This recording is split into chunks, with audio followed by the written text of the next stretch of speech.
Si desempolvamos nuestros libros de historia patria, advertiremos que Colombia siempre estuvo marcada por la violencia. En los primeros años de la República, varias guerras civiles azotaron a la población.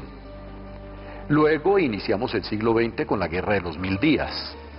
Y entre 1946 y 1954 vivimos una guerra civil bipartidista entre liberales y conservadores. Una época que se conoció como la época de la violencia. En nuestra historia reciente, a partir de los años 60, empezamos a vivir lo que los historiadores llaman el conflicto armado interno, protagonizado por diversas guerrillas, grupos paramilitares y las Fuerzas Armadas del Estado. El gobierno del presidente Santos y la guerrilla de las FARC, la más antigua del mundo, están a punto de firmar un acuerdo para poner fin al conflicto armado en Colombia. Por eso hemos decidido hacer una serie de documentales periodísticos, para que ustedes tengan una visión sencilla y concreta de lo que se está hablando y acordando en La Habana, Cuba. Si este proceso llega a su fin exitosamente, Colombia estará marcando el fin de una de las guerras más terribles y sangrientas que haya tenido nuestra historia. Sin tener culpa de nada, porque la violencia así. Hasta uno que no tiene nada, hombre. Estamos trabajándole por un objetivo muy... tomado la determinación de no continuar con el proceso de paz con las FARC.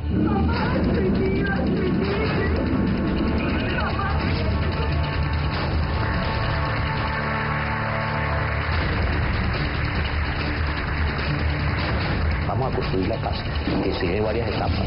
La guerra y la paz a través del tiempo. Acuerdo.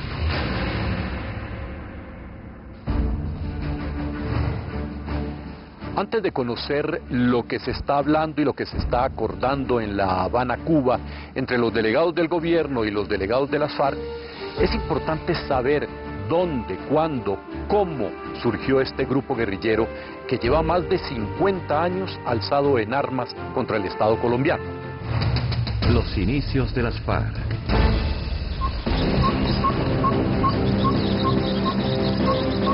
Históricamente, las FARC son herederas de las luchas agrarias de los años 30 del siglo XX y de la violencia de los años 50.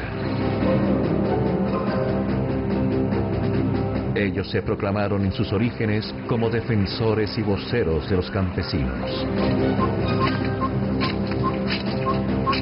A finales de los 50, un grupo de combatientes guerrilleros liberales y comunistas que se refugiaron en las montañas, desconfiando del gobierno, formaron un pequeño territorio de autogobierno al que llamaron República Independiente de Marquetalia, ubicado en el municipio de Planadas, Tolima.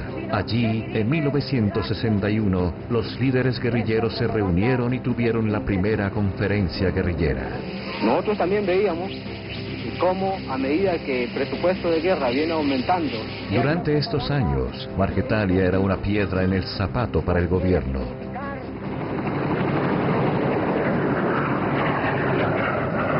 Y en mayo de 1964 se inició la Operación Soberanía con la asesoría de oficiales norteamericanos. El ejército entró a sangre y fuego, ametrallando y lanzando bombardeos indiscriminados que incluyeron virus y bacterias en recipientes de vidrio.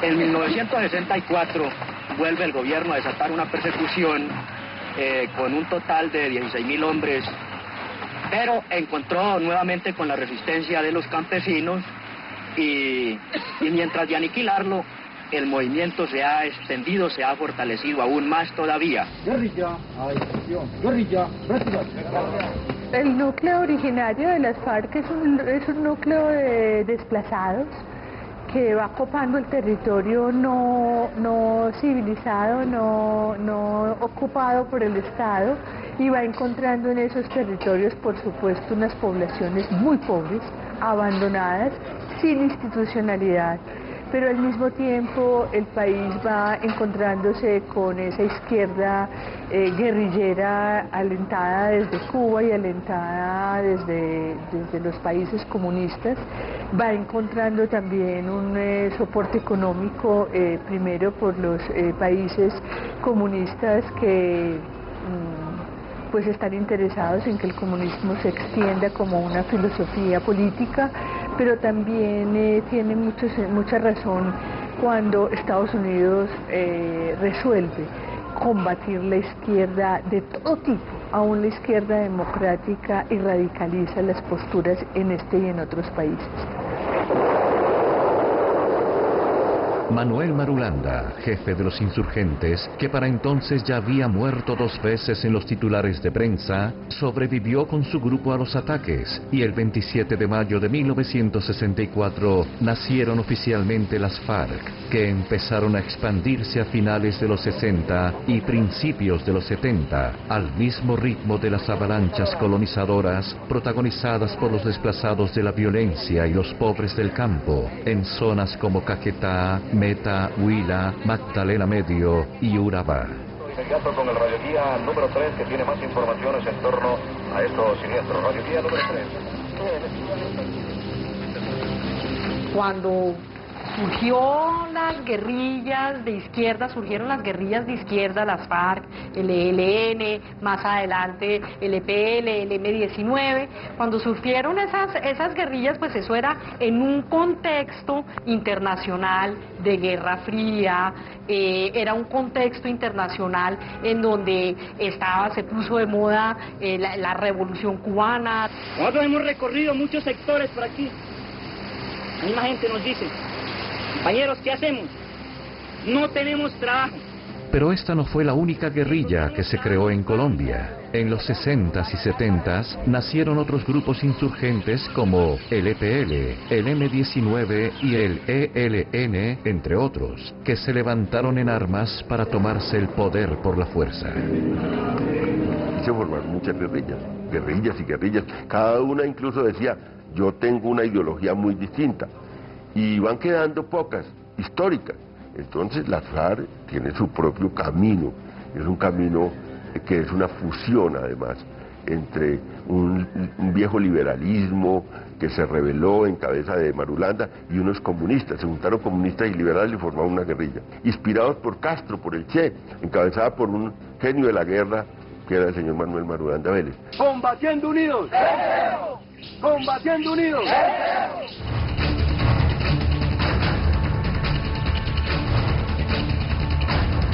Y la paz a través del tiempo. Antes de los actuales diálogos de paz de La Habana, Cuba, los distintos gobiernos colombianos habían iniciado diálogos de paz con otros grupos guerrilleros. Algunos de ellos fueron exitosos, pero la mayoría terminó mal. Claro, de todos finalmente hemos aprendido algo. Intentos de paz. Muchos han sido los intentos de paz que ha tenido Colombia. Desde la amnistía producida en los años 50 por el gobierno de Rojas Pinilla, en la que cientos de guerrilleros liberales del llano, bajo el mando de Guadalupe Salcedo, entregaron las armas. Hasta el frustrado proceso de paz en el Caguán, que terminó cuando las FARC secuestraron un avión de la aerolínea Aires en el gobierno de Andrés Pastrana. He tomado la determinación de no continuar con el proceso de paz con las FARC. He decidido poner fin a la zona de distensión a partir de la medianoche de hoy.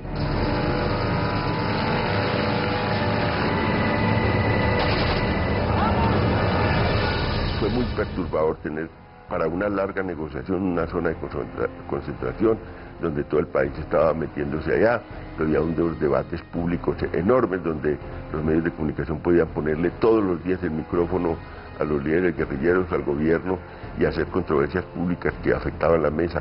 ¿Qué decirle a los colombianos para que en esta oportunidad no se sientan frustrados? ¿Qué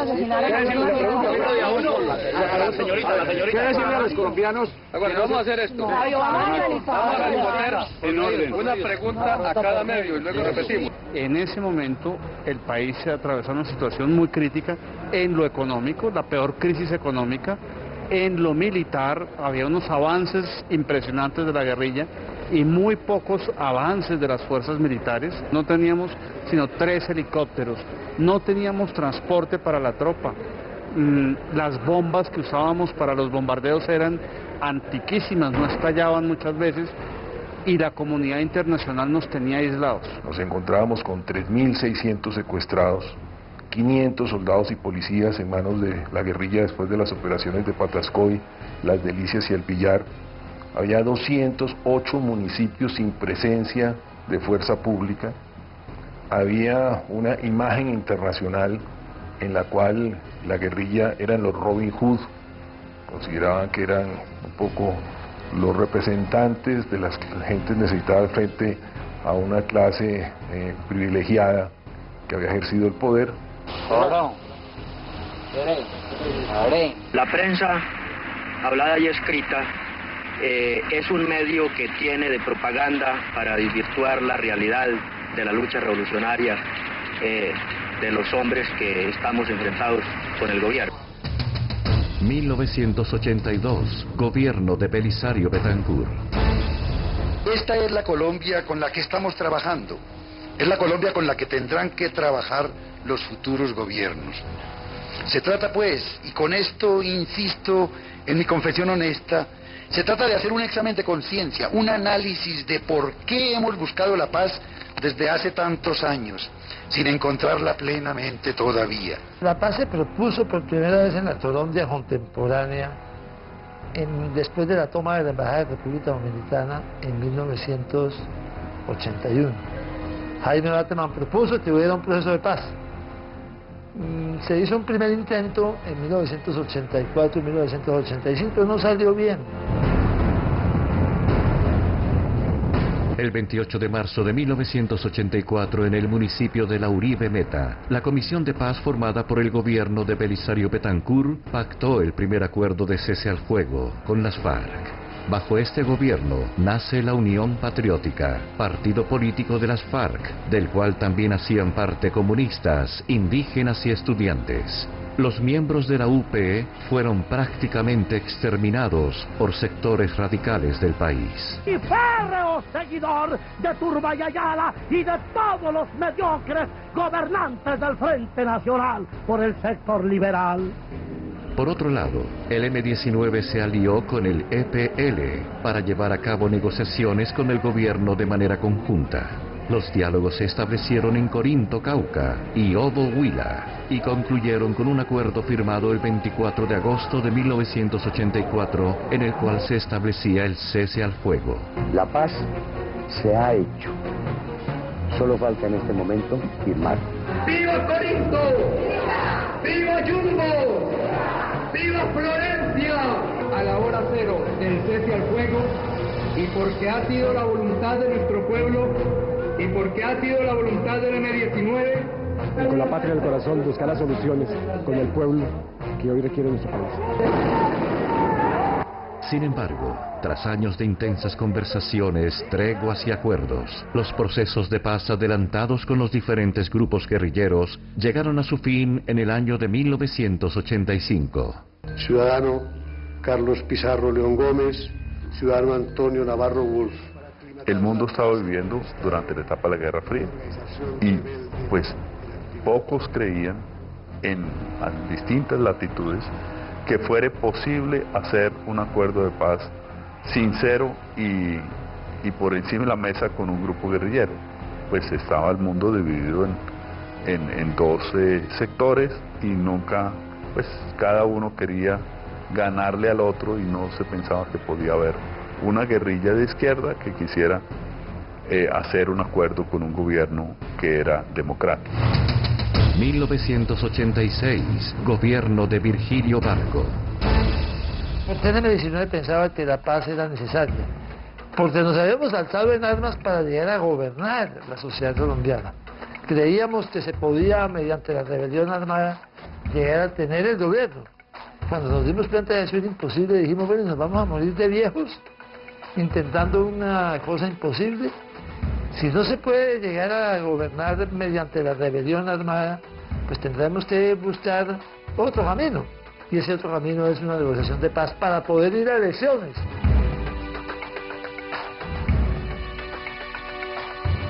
En 1986 se realizaron citas secretas con el M-19 y comienza el diálogo formal que culmina el 9 de marzo de 1990 con la firma de la paz.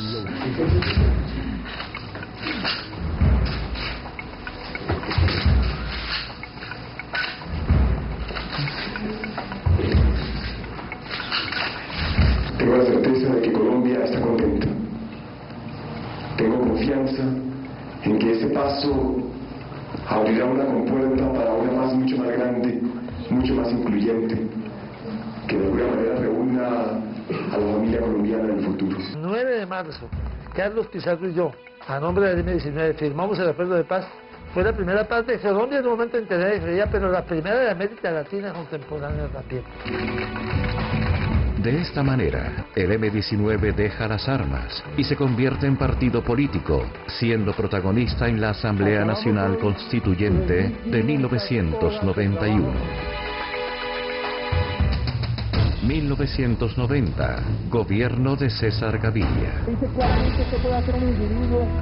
El gobierno de César Gaviria concluyó la firma del acuerdo de paz con el PRT, Partido Revolucionario de los Trabajadores, que inició el gobierno de Barco. Finiquitó la desmovilización de gran parte del EPL y la totalidad del movimiento indígena armado Quintín Lame. En el 91 la firmaron el EPL, que era más grande que el M-19, el PRT y el movimiento indígena Quintín Lame. Y ellos la firmaron y se incorporaron sin ir a elecciones a la Asamblea Constituyente de 1991. Durante su primer año, ordenó el bombardeo de Casa Verde, hasta entonces el resguardo de las FARC en la Uribe Meta, descartando la posibilidad de una mediación internacional en el conflicto armado colombiano. En 1991, su gobierno adelantó diálogos con la Coordinadora Nacional Guerrillera Simón Bolívar, conformada por las FARC, el ELN y lo que quedaba del EPL. Les dirijo unas pocas palabras a todos para clausurar este evento que consideramos todos los aquí presentes es un hecho extraordinario. En el mes de mayo del mismo año, se realizó una reunión en Cravo Norte, Arauca, en la que se acordó el inicio de conversaciones directas en Caracas, Venezuela, en donde hubo 2 reuniones antes de trasladarse a Tlaxcala, México.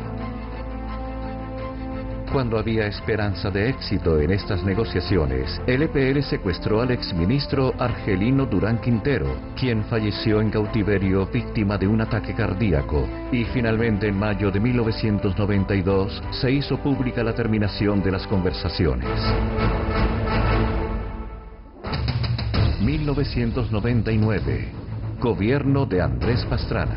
Invertiré en inteligencia militar para combatir con más eficacia preventiva contra aquellos que insisten en desestabilizar las... Desde su campaña presidencial, Andrés Pastrana adelantó conversaciones con la guerrilla de las FARC y prometió un diálogo de paz si resultaba elegido, denominado el Proceso de Paz del Caguán. Para realizar dichos diálogos se creó una zona de distensión en la cual fueron despejados 42.000 kilómetros cuadrados que equivalían a 5 municipios del Meta y Caquetá. La zona de distensión fue un mecanismo consagrado en la ley y ratificado por la Corte Constitucional que permitía concentrar las negociaciones en una zona del país donde no existiera presencia militar o actividad militar permanente. Eso fue el mecanismo básicamente. Desde luego el desarrollo de las negociaciones en ese lugar con las FARC y por fuera del país simultáneamente en La Habana o en el sur de Bolívar con el ELN generó dificultades especialmente por los abusos que cometió las FARC en esa zona. El proceso de paz no comenzó bien, pues al acto inaugural, realizado en San Vicente del Caguán, no asistió el jefe máximo de las FARC, Manuel Marulanda Vélez, sin contar con múltiples acciones terroristas de los guerrilleros a través de atentados y secuestros. presidente incluso en ese momento dijo si no sería alguna jugada de Marulanda para preparar una no asistencia, y así lo dijo en el libro, pero que él cumpliría su palabra y él iba, y por eso el acto se hizo sin la presencia de él, pero indudablemente el fin del acto se cumplió, porque el fin del acto era no a tomar una foto más de Marulanda y el presidente, no, el fin del acto era iniciar las negociaciones como en efecto sucedió y allá estuvieron los negociadores. A pesar del fracaso, Andrés Pastrana logró el acuerdo bilateral denominado Plan Colombia con su homólogo Bill Clinton, cuyo objetivo primordial consistió en revitalizar económicamente a las Fuerzas Armadas para enfrentar a los grupos insurgentes y al narcotráfico.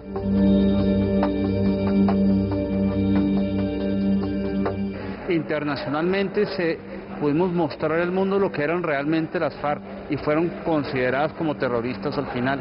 Rearmamos nuestro ejército y le retornamos la confianza a los ciudadanos en sus propias fuerzas militares.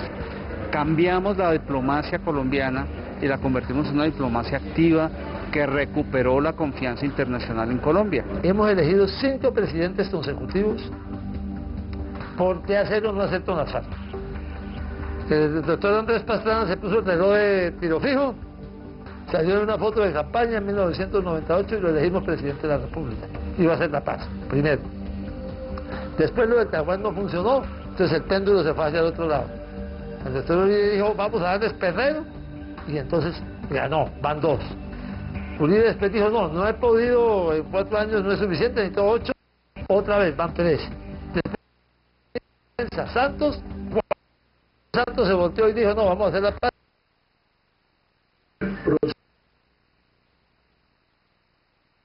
Del conflicto, no a su prolongación. A través del tiempo. En la actualidad el gobierno colombiano está haciendo un nuevo esfuerzo para lograr el fin del conflicto armado con las FARC. Estos diálogos comenzaron en el año 2012 en Oslo, Noruega. Luego se trasladaron a La Habana, Cuba, en donde aún continúan. Actual proceso de paz.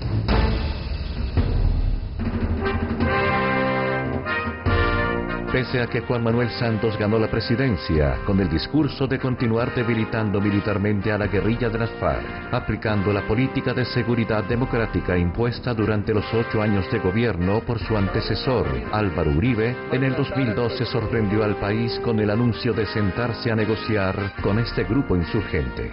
Estas reuniones exploratorias han culminado con la firma de un acuerdo marco entre el Gobierno Nacional y las FARC, que establece un procedimiento, una hoja de ruta para llegar a un acuerdo final que termine de una vez por todas esta violencia entre hijos de una misma nación.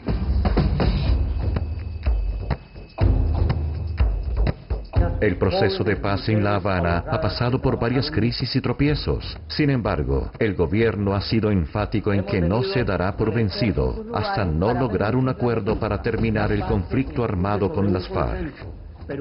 Yo creo que el gobierno inició esta negociación porque no es sostenible que un Estado tenga que enfrentar una guerra de ese tamaño pudiéndola negociar, porque no hay ninguna guerra que se gane, y menos la guerra de guerrillas, y ni siquiera Uribe, repitiendo periodo, logró derrotar a las FARC, ni Estados Unidos logró derrotar las guerrillas en Vietnam, porque cuando se gana una guerra por las armas nunca se ha resuelto nada.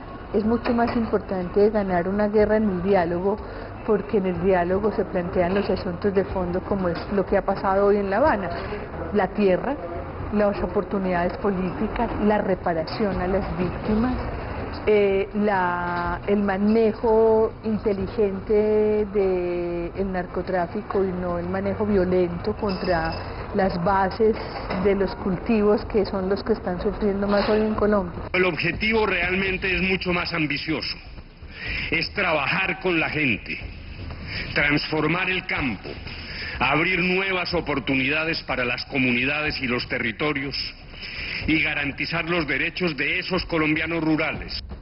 Yo creo que los acuerdos de La Habana son mínimos. ahí no hay grandes reformas, grandes cambios. Tienen la virtud de que abren las puertas para grandes cambios. Si aquí no se ha podido hablar de grandes cambios como en otros países de América Latina y como en otros países del mundo, porque la guerra siempre es una coyunda contra la reforma. Me pregunto si los colombianos tienen conocimiento y conciencia de la importancia de este proceso de paz, de los acuerdos que se están negociando y del gran propósito que se busca al terminar el conflicto armado. Me temo que no. Veamos entonces con claridad los principales temas que se están discutiendo en La Habana. Acuerdo general para la terminación del conflicto.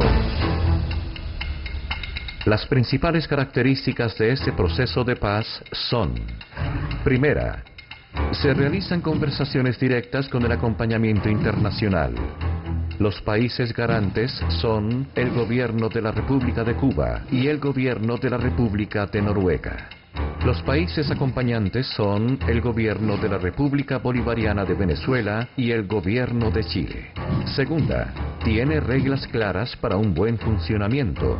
Tercera, tiene 3 fases: fase exploratoria, fase de desarrollo de las conversaciones y fase de la construcción de paz y transición. Cuarta y última, no hay despeje del territorio. Los 6 puntos de la agenda de negociación en La Habana son los siguientes. Primero, política de desarrollo agrario integral. Segundo, participación política. Tercero, solución al problema de drogas ilícitas. Cuarto, víctimas. Quinto, fin del conflicto. Sexto, implementación, verificación y refrendación de los acuerdos. Y el gran propósito: la paz en Colombia será una paz territorial en la que participen todos los ciudadanos y las comunidades en torno a su construcción. Impactará positivamente los derechos de las víctimas y tendrá que asegurar garantías para todos. Hasta el momento 4 han sido los acuerdos firmados y aquí les contaremos en qué consisten y cómo nos afectan. Eso sí, hay una premisa muy importante sobre la que se firmará la paz: nada está acordado hasta que todo esté acordado. Que se firmen unos acuerdos no significa que haya paz, por un lado. Por otro lado, yo reconozco los esfuerzos y las dificultades que han tenido que pasar el equipo de negociación del gobierno. Hablar con las FARC es muy difícil, es muy complicado. Pero no porque eso sea difícil hay que aceptar principios de las FARC que yo, por ejemplo, no hubiera aceptado como comisionado de paz. No hubiera aceptado nunca que las FARC nos pusieran en el acuerdo de justicia elementos que los consideran a ellos tan víctimas como cualquiera. Perdón, las FARC han sido los victimarios por excelencia en Colombia. Y segundo, yo no puedo dejar que se reconozca que nuestras instituciones no han servido. Hemos construido un Estado que tiene instituciones sólidas y en los acuerdos de paz no siempre se reconoce eso.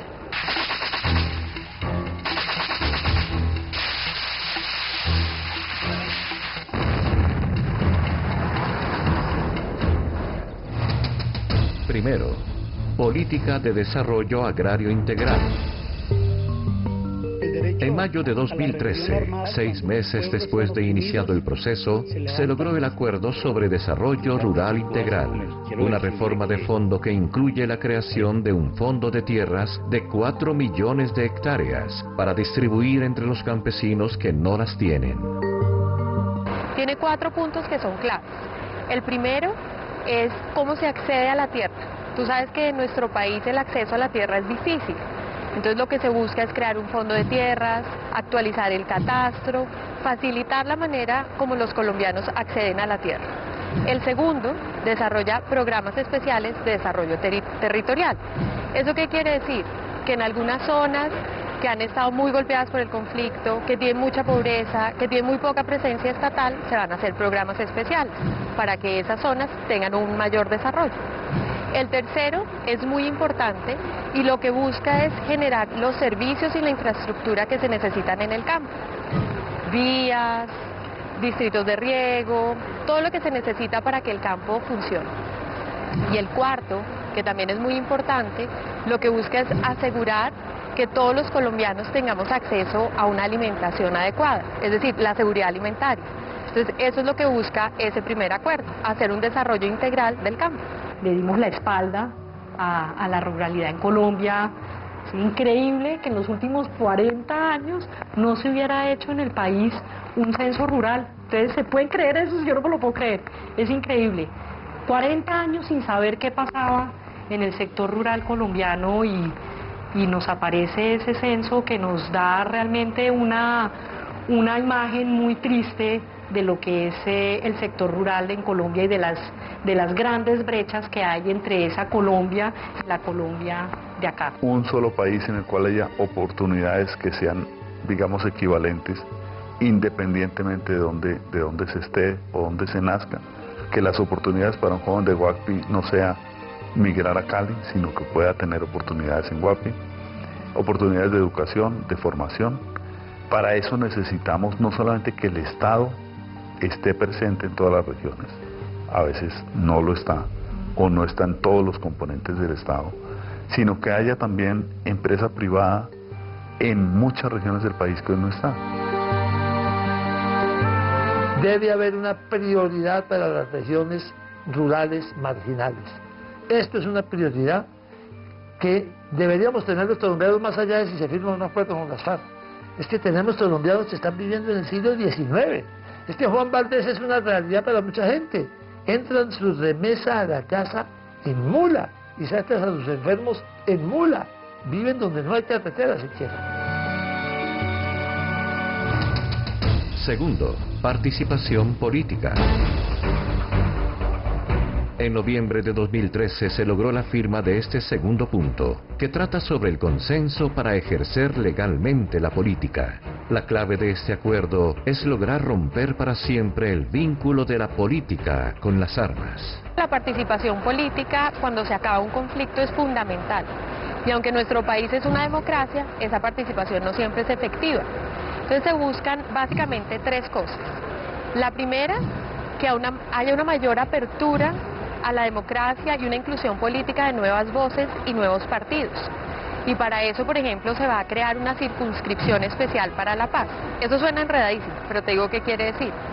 En aquellas zonas que se designen, se va a buscar que la población pueda escoger representantes a la Cámara desde esa población, adicionales a los que ya existen, por un periodo específico. Todavía no sabemos en qué zonas, todavía no sabemos por qué periodos, pero eso está contemplado, simplemente para tener más voces en la política. El segundo, que también es muy importante, es cómo amplías la participación ciudadana, cómo logras que haya una mayor participación. Entonces, en ese sentido, ¿qué se ha contemplado? Por ejemplo, que haya mayor facilidad para que los ciudadanos participen, que haya mayores garantías en esa participación, que haya más transparencia en esa participación, que exista más incentivos para que el ciudadano participe. Y el último, que es muy importante, es cómo rompemos los vínculos entre la política y las armas. En nuestro país, desafortunadamente, y lo muestra nuestra historia, las armas y la política han estado juntas. Aquí se busca separarlas. Entonces se van a diseñar sistemas de seguridad y de protección para aquellos líderes políticos que salgan, digamos, a dar estas nuevas voces, pero también para líderes sociales, para líderes de movimientos que en algún momento pueden estar en riesgo por estar haciendo política. Se busca separar estas dos cosas. Están muertos de ganas de salir a echar discursos, y eso está bien, porque es que la participación en política es el corazón de un acuerdo de paz. Si no son capaces de atraer a muchos otros sectores de la opinión pública haciendo las cosas bien, proponiendo cosas que sean buenas para el país, mostrando flexibilidad. O sea, no les va a ir tan mal como los que dicen que no son capaces de sacar un voto. Sí, son capaces de sacar un voto. Tienen una estructura organizada que les da una capacidad de sacar unos votos. Pero si no son capaces de tener un comportamiento y un discurso que atraiga a muchos otros sectores que van más allá del Partido Leninista, pues tampoco van a sacar tantos votos. Yo no creo en esa amenaza que están haciendo algunos de que aquí viene el castrochavismo con las FARC. Tercero, solución al problema de drogas ilícitas. se trata de soluciones concretas y efectivas en torno a los aspectos centrales que están involucrados en el fenómeno del narcotráfico y las drogas ilícitas. Este acuerdo fue firmado el 16 de mayo de 2014 y tiene como objetivo establecer la puesta en marcha y los mecanismos para reemplazar progresivamente los cultivos ilícitos. Las comunidades participarán en el diseño y la ejecución de los programas de sustitución. Vale la pena anotar que, además de la erradicación, es muy importante la prevención del consumo. En el acuerdo de las drogas, lo que se busca es solucionar el problema de las drogas ilícitas en el país, entendido en tres dimensiones. La primera, pues, son los cultivos ilícitos.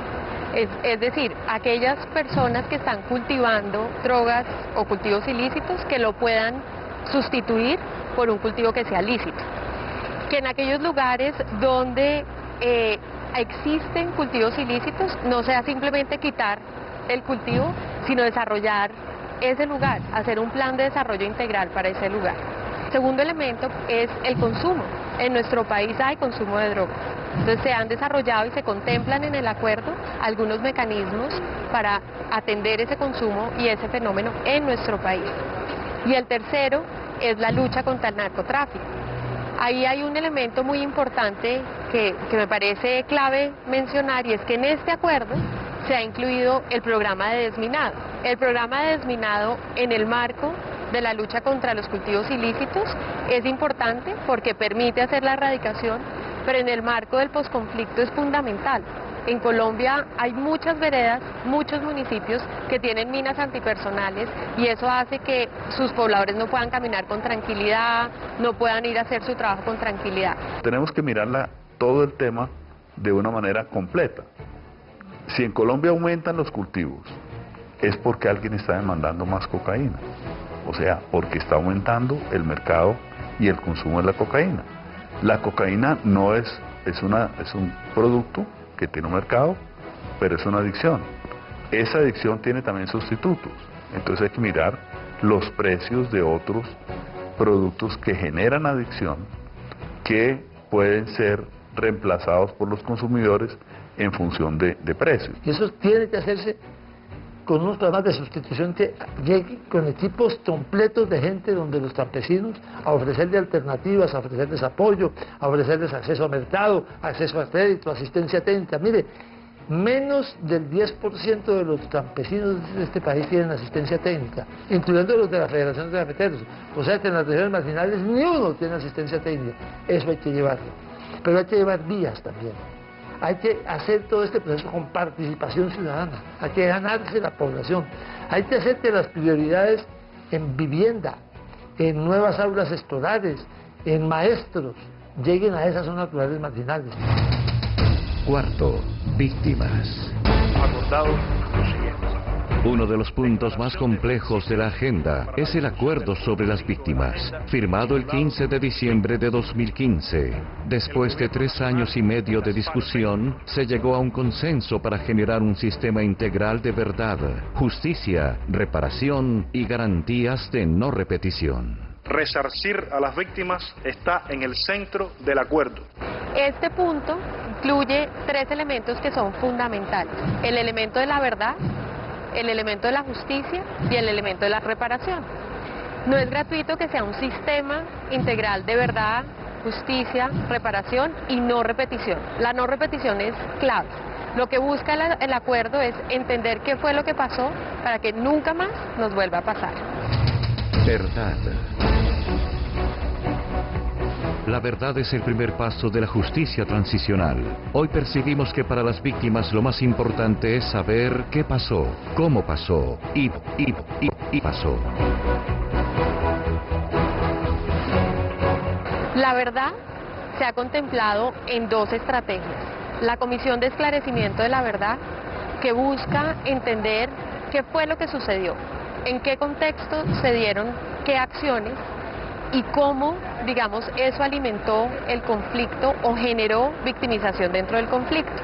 Lo que se diga en la Comisión de la Verdad no puede ser usado como prueba judicial. Eso es muy importante cuando veamos la parte más de justicia.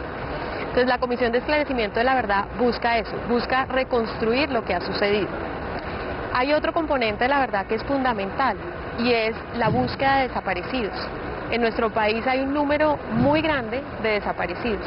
Lo que se busca en este acuerdo es establecer que se van a buscar esas personas, se va a entender qué sucedió y cuando se encuentren los restos se le van a entregar a sus familiares. Las víctimas han dicho muchas veces en Colombia que quieren saber qué fue lo que pasó, por qué pasó, y por eso la justicia que nosotros vamos a enfrentar habla tanto de la verdad. Y las víctimas también dicen: yo quiero que me reparen, y repararme no necesariamente es darme recursos, sino que me reconozcan, que me den nuevas oportunidades, que yo pueda volver a los sitios en los que yo estaba, y creo que el acuerdo está muy pensado así. Yo creo que no va a haber una única verdad. Este país se tiene que preparar para que hayan muchas versiones de los hechos. Y así como va a haber múltiples verdades, van a existir múltiples memorias, porque va a ser muy difícil, y además no creo que la intención de la paz sea hegemonizar la versión de lo que es este país. Simplemente toca reconciliar las versiones del país, las versiones que van a salir de la verdad. Justicia. La justicia del acuerdo de paz va mucho más allá de la cárcel. Es un arreglo que implica muchos compromisos y muchas responsabilidades. Para que haya justicia, se necesita que los involucrados en el conflicto cooperen, paguen y reparen. El tema de justicia incluye la Jurisdicción Especial para la Paz. Este es un sistema, más que simplemente unas salas o unos tribunales, es un sistema completo. ¿Qué busca este sistema? Asegurar que aquellos actos criminales graves pues sean castigados y aquellos delitos políticos pues sean tratados como deben ser tratados. Entonces contempla primero dos vías.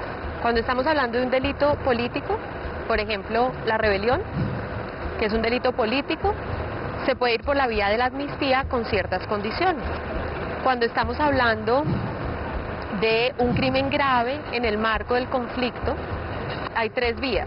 Una vía es cuando aquel actor, bien sea armado, agente del Estado o tercero, dice: yo participé en esto. Hay un tratamiento especial, es decir, no se le da un castigo normal o común como el que habría en la jurisdicción, porque es justicia transicional, y lo que se busca es que esa persona pues tenga una pena efectiva de privación de la libertad, pero en unas condiciones particulares. Hay un segundo camino, una segunda opción, y es cuando no hay un reconocimiento inmediato, sino tardío. Es decir, la persona no dice de una fui yo, sino después. Esa persona que hace ese reconocimiento tardío puede tener una pena privativa de la libertad entre 5 y 8 años. Es decir, el tratamiento, fíjate que va escalando. Y hay un tercer escenario donde no hay un reconocimiento. La persona no reconoce que participó en ninguno de esos actos y en ese caso puede tener una pena privativa de la libertad de hasta 20 años. Hay otra verdad que es la verdad jurídica. Y en la verdad jurídica no hay versiones. En la verdad jurídica tiene que haber una sola, y esa verdad es la que esté contrastada con los hechos. Recuerde que la Jurisdicción Especial para la Paz se va a servir de los procesos y de la carga probatoria que haya en la justicia ordinaria. Con lo cual son procesos judiciales, efectivamente. Simplemente que en el marco transicional van a estar mediados por el elemento restaurativo y retributivo que se ha negociado en La Habana. Claramente no va a haber impunidad, pero va a ser una justicia con una piel diferente.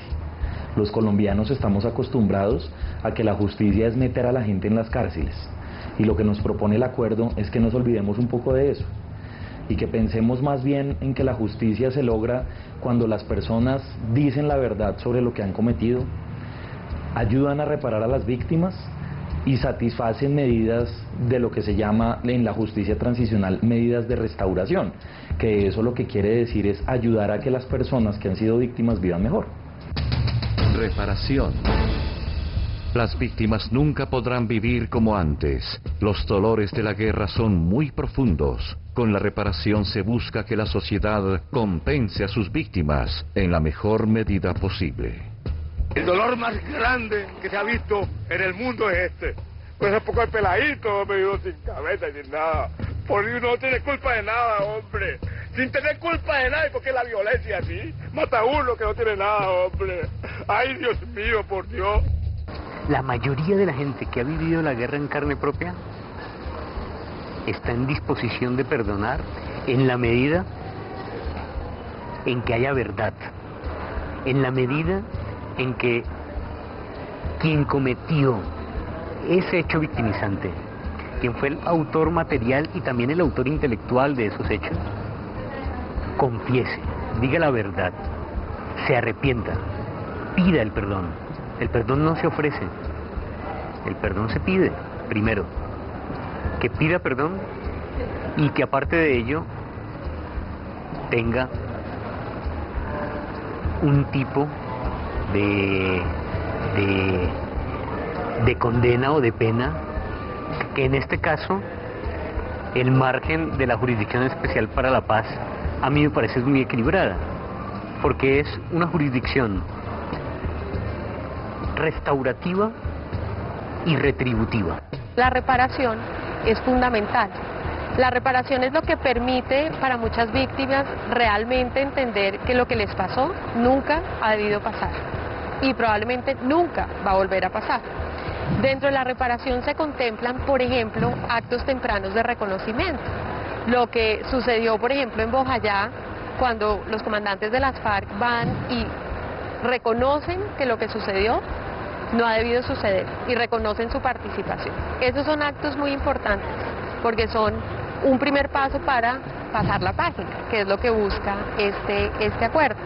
También dentro de la reparación se contemplan reparaciones colectivas, por ejemplo a grupos de población o a poblaciones y territorios que fueron víctimas de la violencia y del conflicto, y también se contemplan revisar algunos aspectos de la ley de víctimas. La pata de reparación lo que dice es que nosotros necesitamos entender el dolor de las víctimas y ponernos en sus zapatos. Tenemos que buscar a los desaparecidos y tenemos que restaurar la vida de esas personas.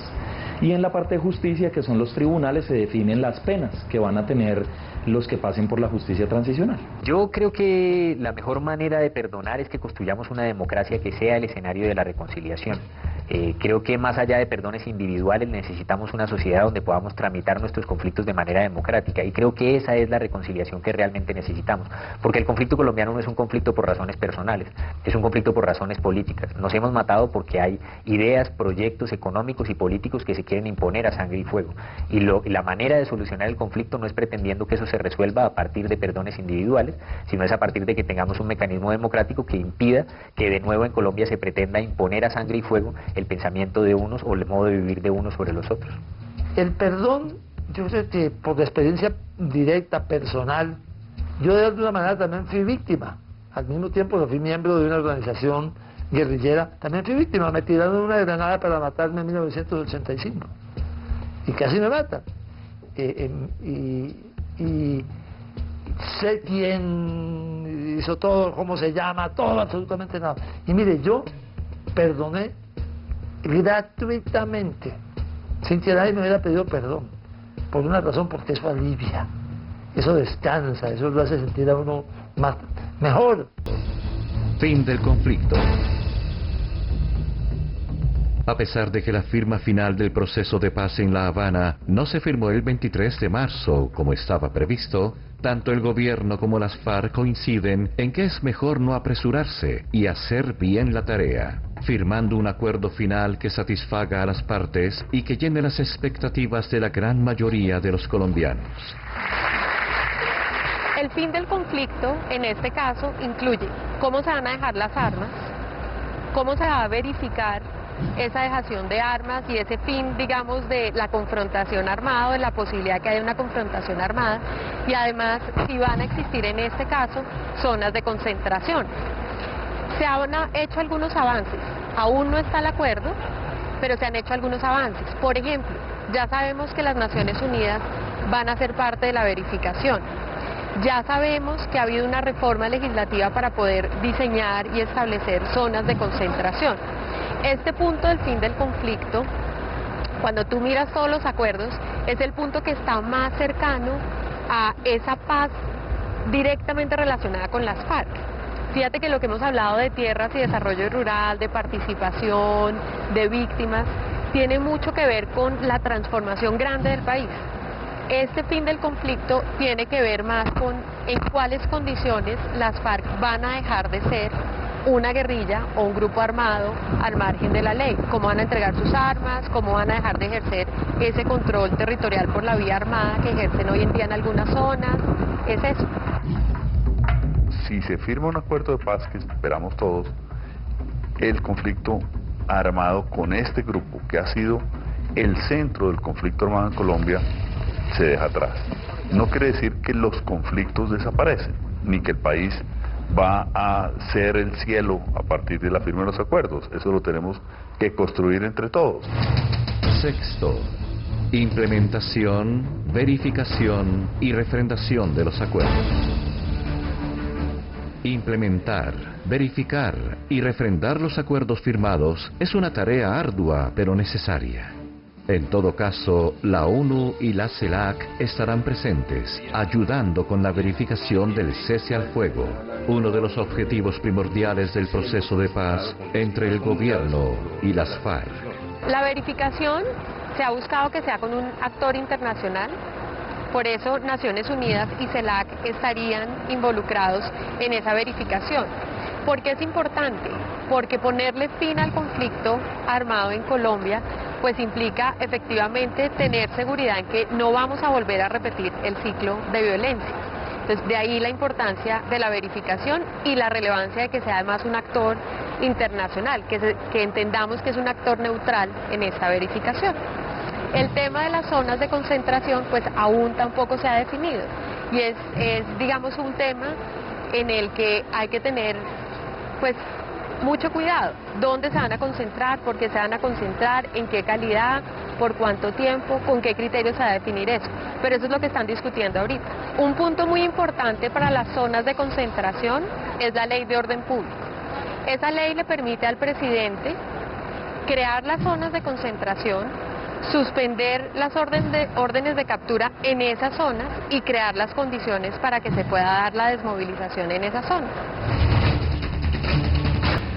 Prácticamente todas las cartas están jugadas en la mesa de negociación de La Habana, Cuba. Historia, argumentos, acuerdos, intenciones, estrategias, todo. Solo falta la firma.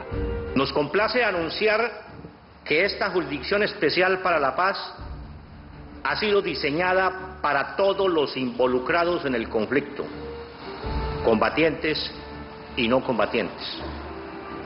Y no solo para una de las partes. El punto más importante es si nosotros como sociedad vamos a poder sacar adelante el acuerdo. Y sacarlo adelante tiene que ver mucho con poder participar y con poder diseñar entre nosotros las medidas que necesitamos para hacer desarrollo rural, para hacer sustitución de cultivos, para hacer reparación de víctimas y todas las otras cosas que dicen los acuerdos de La Habana. Uno cuando se alzó en armas quería llegar a gobernar, ganando el alzamiento armado. Cuando ya eso no se puede, pues hay que cambiar ese método por el método de participar en las elecciones. Los americanos hicieron una frase para la paz de El Salvador. Decían balas por votos. De eso se trata esencialmente el proceso de paz. Esa es la esencia, el corazón. Lo que plantea desde el principio la política de paz de Santos es que la paz es un proceso que lleva a un acuerdo militar que implica que la guerrilla deja de existir, político donde hay unas consecuencias políticas, jurídico, pero también con un efecto territorial. Entonces, la paz territorial, que ha sido una ambición que no se ha cumplido en el pasado plenamente, es uno de los principales, efectos que tendría la paz de firmarse los acuerdos con las FARC como el gobierno ha trabajado y como esperamos que sea prontamente. Yo participé en el conflicto, entonces después se me convirtió eso en una carga enorme, la guerra misma, porque uno tiene como la culpa de haber ayudado a armar una guerra. Y entonces me he dedicado a trabajar todos estos años a que salga un acuerdo de paz. Y cuando eso ocurra va a ser una fiesta para mí, una fiesta en mi corazón, porque digo, bueno, por fin Colombia va a entrar en otro camino. La guerra a veces no se siente en Bogotá y entonces el dolor está muy lejos, pero aquí, ya en el 2012, cuando empezó la negociación de paz, estaban sufriendo las fuerzas militares unas 2.200 bajas entre muertos y heridos, 700, 500, 700 muertos, 1.500, 2.000 heridos. Eso es una carga muy grande porque, bueno, son hijos de gente pobre, campesinos, que se enfrentaban a otros campesinos, los de las FARC, los del ELN, las masacres, el secuestro. Terminar una guerra es una cosa fabulosa para un país. Uno quisiera que eso le llegara al corazón a la gente. Desafortunadamente no hemos logrado aún eso. Hoy tocamos la historia del conflicto armado con las FARC, los distintos intentos de paz que se han hecho en Colombia y los temas que se están tratando en La Habana, Cuba. Una vez se firme el acuerdo final, vendrá la refrendación popular, probablemente a través de un plebiscito. Este plebiscito no es obligatorio constitucionalmente. Lo que pasa es que el presidente Santos ha querido que haya una refrendación popular del acuerdo, si la Corte lo autoriza. Ya nos veremos.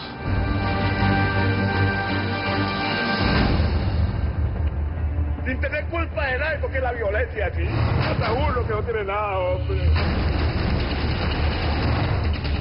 Estamos trabajándole por un objetivo muy... tomado la determinación de no continuar con el proceso de paz con las FARC.